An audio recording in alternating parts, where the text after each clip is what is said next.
What if the Jesus Christ you have always imagined, with fair skin, long hair, and blue eyes, is not the true image of the Son of God? What if the portrayal you've seen in countless paintings, films, and icons over the centuries is, in fact, a historical misunderstanding, shaped by cultural influences, and not grounded in the reality of Jesus' time? A shocking discovery has recently come to light, one that could forever change how we perceive the appearance of Jesus. A letter, lost for centuries, written by a Roman officer named Aurelius Lenos, who personally knew Jesus, has resurfaced.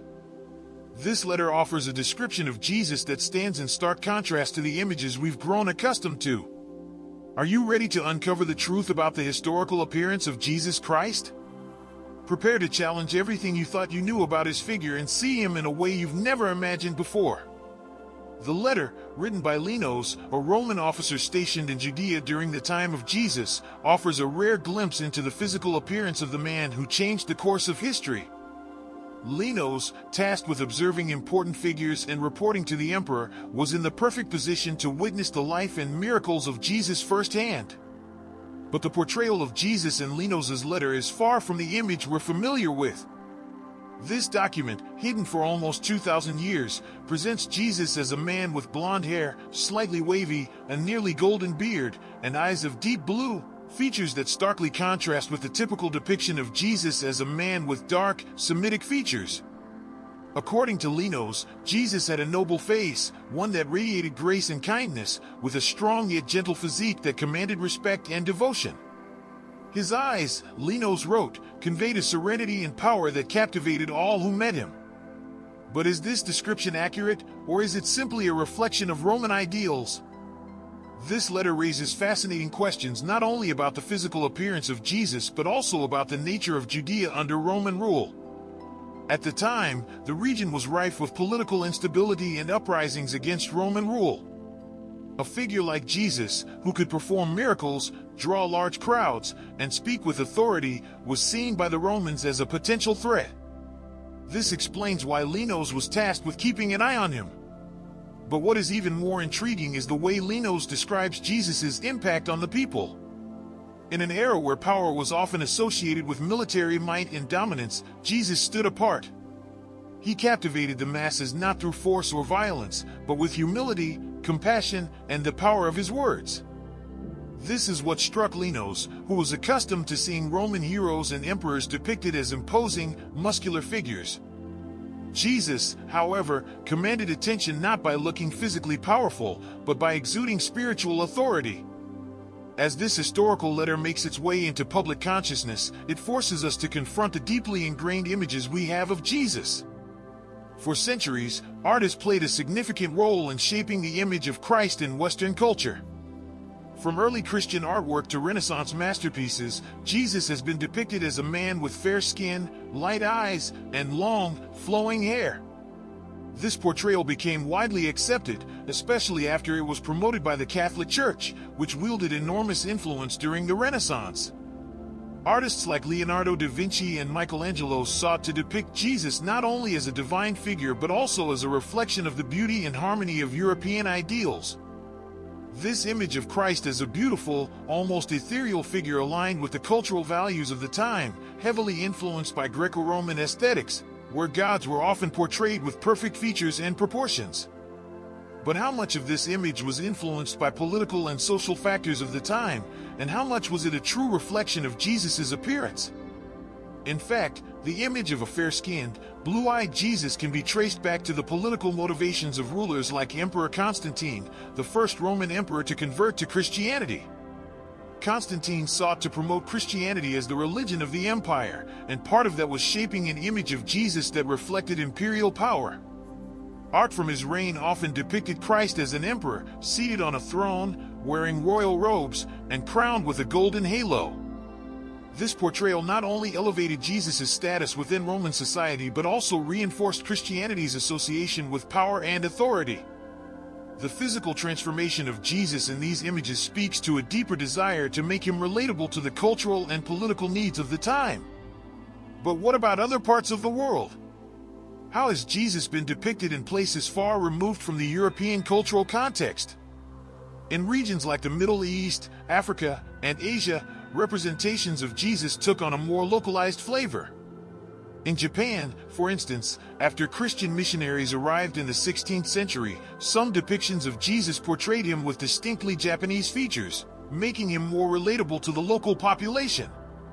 Similarly, in Africa and the Americas, especially among indigenous and Afro-descendant communities, representations of Jesus often reflected the physical characteristics of the local people.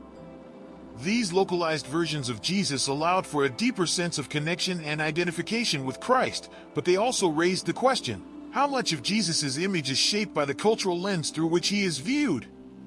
This issue of Jesus' physical appearance is not just an artistic or cultural concern, it also has profound theological implications. The Gospels, after all, say very little about Jesus' outward appearance. There is no detailed description of his looks in the New Testament. In fact, early church fathers like Origen and Justin Martyr emphasized that Jesus' true significance lay not in his physical appearance but in his spiritual presence and divine mission.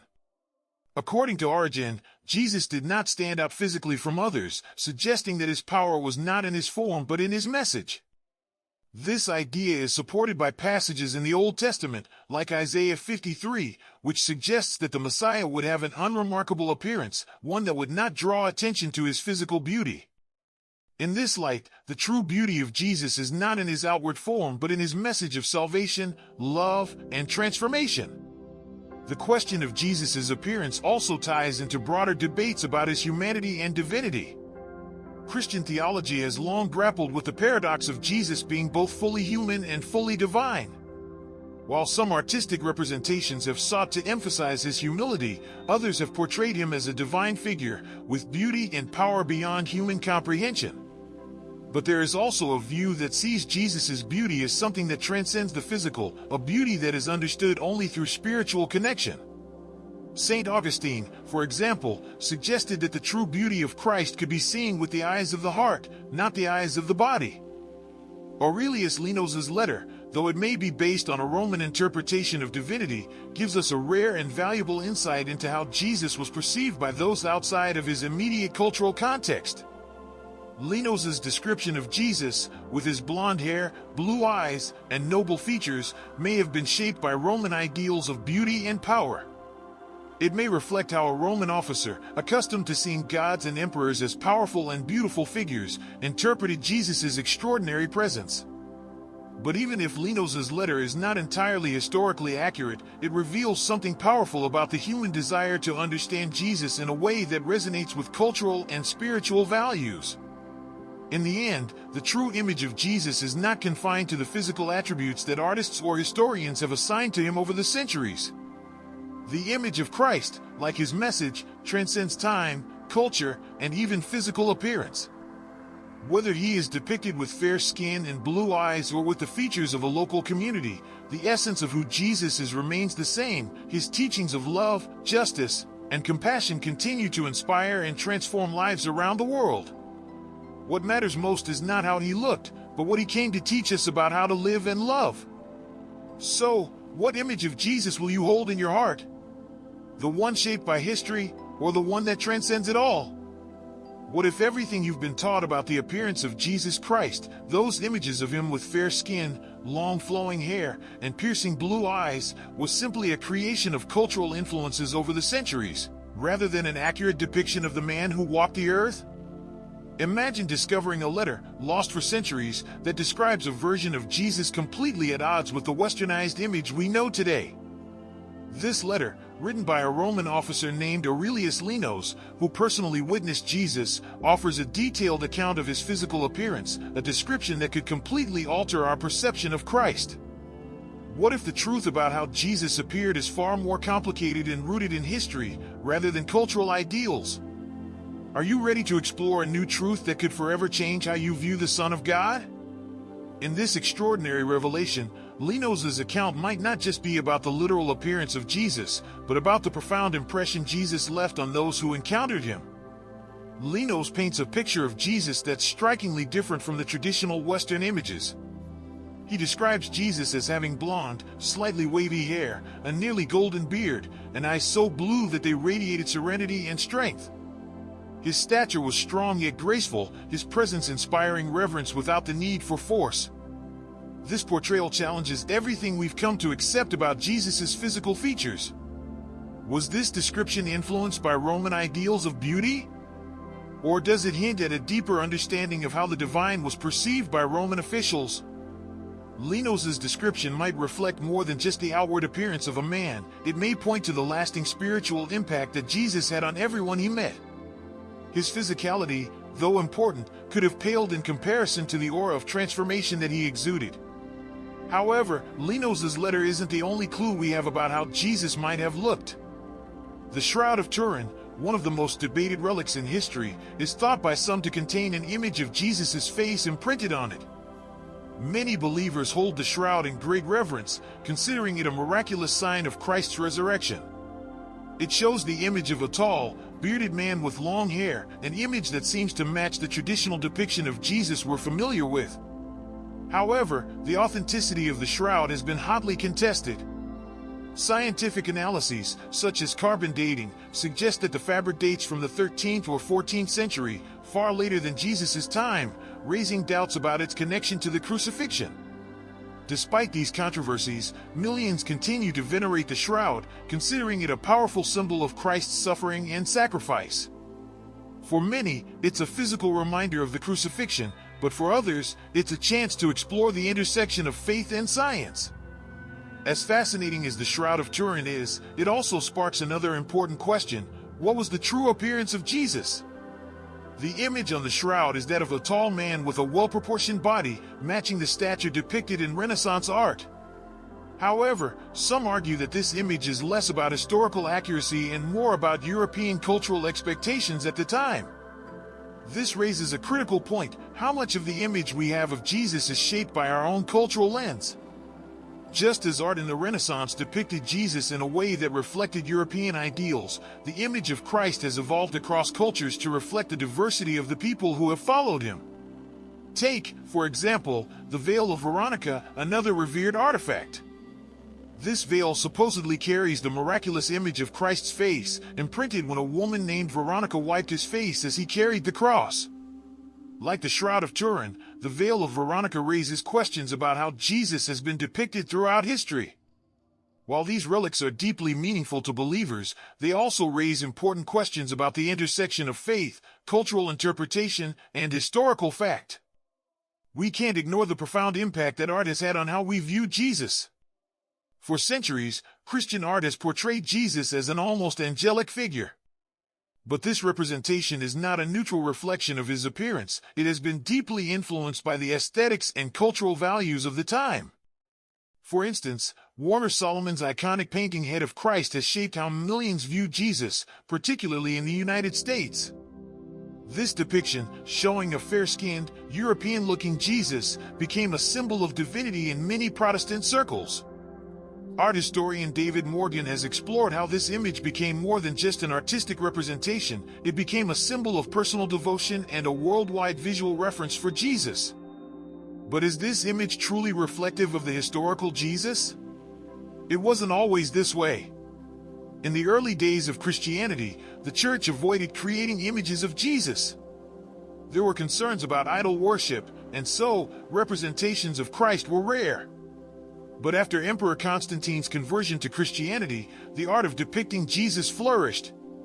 Still, the early images of Christ were far from the traditional Western portrayal. In the Roman catacombs, Jesus was often depicted as a youthful, beardless shepherd, an image more symbolic than realistic. This portrayal emphasized his role as the Good Shepherd, highlighting his spiritual mission rather than his physical appearance. It wasn't until later, during the Middle Ages and Renaissance, that Jesus began to be depicted with a beard and more severe features, symbolizing his suffering and divinity. Then, in 2001, a breakthrough in scientific research sought to bring us closer to understanding what Jesus might have actually looked like. Professor Richard Neve and his team of forensic anthropologists reconstructed Jesus' face using a preserved skull from the 1st century. Using cutting-edge technology, they created a three-dimensional image of Jesus that was far closer to the reality of his time. This reconstruction revealed that Jesus was likely about 5 feet 3 inches tall, had short, curly hair, and a darker complexion, features that reflect the climate and ethnic diversity of first-century Galilee. These findings offer us a more accurate image of Jesus, one that reflects the historical and social context of his life, and challenges the commonly held image of a tall, fair-skinned, blue-eyed man. Beyond his facial features, forensic studies also suggest that Jesus was physically stronger than the delicate, fragile images often seen in artwork. As a carpenter, he would have needed to possess the strength required for heavy physical labor. This depiction contrasts sharply with the stereotypical image of a frail, delicate Christ. Additionally, the forensic reconstruction highlights the possibility that Jesus' body might have borne the marks of physical labor, such as visible scars from exposure to the sun and harsh conditions. These details add a layer of realism to his image, one that reflects the ruggedness of his life in the harsh environment of Galilee. But, after all the debates and scientific reconstructions, the question remains, does it really matter how Jesus looked? Does his physical appearance change the impact of his teachings and his life's work? The essence of Jesus transcends any outward appearance. His true beauty lies in his message of love, compassion, forgiveness, and redemption. His words continue to resonate with millions of people around the world, regardless of the image we hold of him. What truly matters is not how he appeared on the outside, but how his teachings transform us from the inside. The Gospels emphasize the power of his message, not his physical attributes. Jesus' impact is in the love he shared, the healing he brought, and the truth he revealed to the world. The question we must ask ourselves is this: how does the image of Jesus affect our faith today? Are we more focused on the exterior, or are we living out his message of love, justice, and compassion? The diversity of representations of Jesus around the world shows that his message transcends all cultural, racial, and geographical boundaries. From the Middle East to Africa, Asia, and the Americas, local cultures have adapted the image of Jesus to reflect their own realities. Whether depicted with features that resemble those of native populations or with those that reflect European ideals, the core of Jesus' message remains the same. He is a figure who belongs to all humanity. A Savior who calls us all to follow him, regardless of where we come from or how he may look. So, when we reflect on the true significance of Jesus in our lives, let's focus not on his physical appearance but on the transformation he calls us to undergo. Jesus taught us that true beauty comes from within, and the most important thing is how we live our lives according to his teachings. The image of Jesus, whatever it may be, is not what defines him. What matters most is how we allow his love and wisdom to inspire change in our own hearts and in the world around us.